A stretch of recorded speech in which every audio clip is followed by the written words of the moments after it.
নমস্কার বন্ধুরা, আজ আমি আর একটি রেসিপি করব হেলেঞ্চা শাক।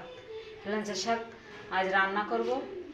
শাকগুলো আমি এভাবে পাতা ফেলে দিয়ে কেটে নেব।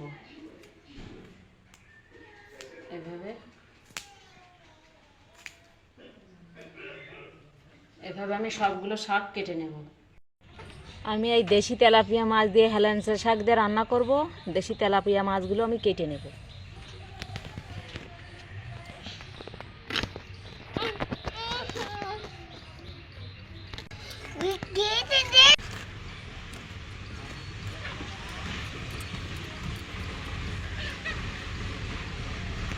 মাছগুলো কেটে নেব সব এভাবে। মাছগুলো কেটে পরিষ্কার করে ধুয়ে নিয়েছি, আর শাকগুলো এভাবে কেটে পরিষ্কার করে ধুয়ে নিয়েছি। আমি আলু কেটে নিয়েছি এভাবে, আর এই কাঁচা লঙ্কাগুলো চিড়ে নিয়েছি। কাঁচা লঙ্কাগুলো এই আলুর মধ্যে দিয়ে দেব। আমি এই রসুন দিয়ে রান্না করব, আর কিছু দেব না এতে। আমি কড়াইতে তেল দিয়ে দেব মাছটা ভাজার জন্য।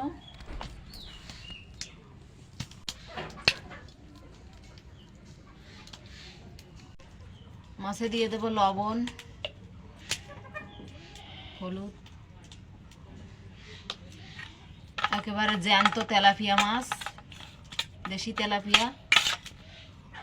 লবণ হলুদ মাছে মেখে নিয়েছি ভালো করে। তেলটা গরম হয়ে গেছে, আমি মাছগুলো দিয়ে দেব।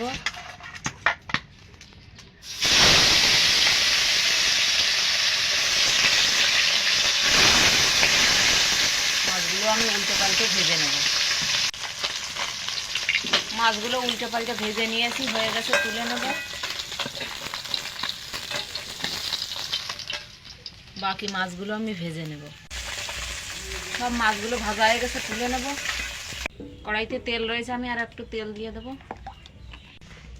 তেলটা গরম হয়ে গেছে, রসুন কুচি কুচি করে কেটে নিয়েছি, রসুনটা দিয়ে দেব।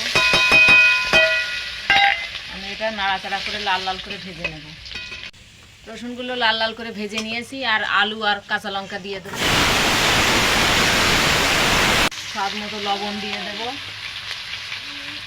হলুদ দিয়ে দেব। আমি আলুটা একটু ভেজে নেব ভালো করে। আলুটা ভাজা হয়ে গেছে আমার, জল দিয়ে দেবো পরিমাণ মতো জল দিয়ে দিয়েছি। তরকারিটা জাল উঠে গেছে, আমি শাকগুলো কেটে রাখা দিয়ে দেবো।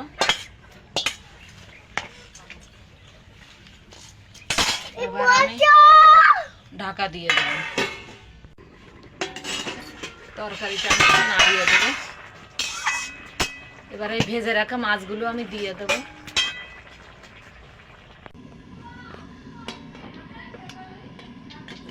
ঢাকনাটা দিয়ে নেব, নাড়িয়ে দেবো তরকারিটা।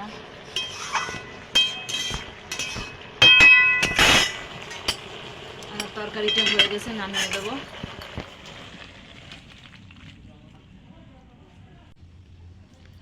আমার হেলেঞ্চা শাক দিয়ে তেলাপিয়া মাছের তরকারি হয়ে গেছে।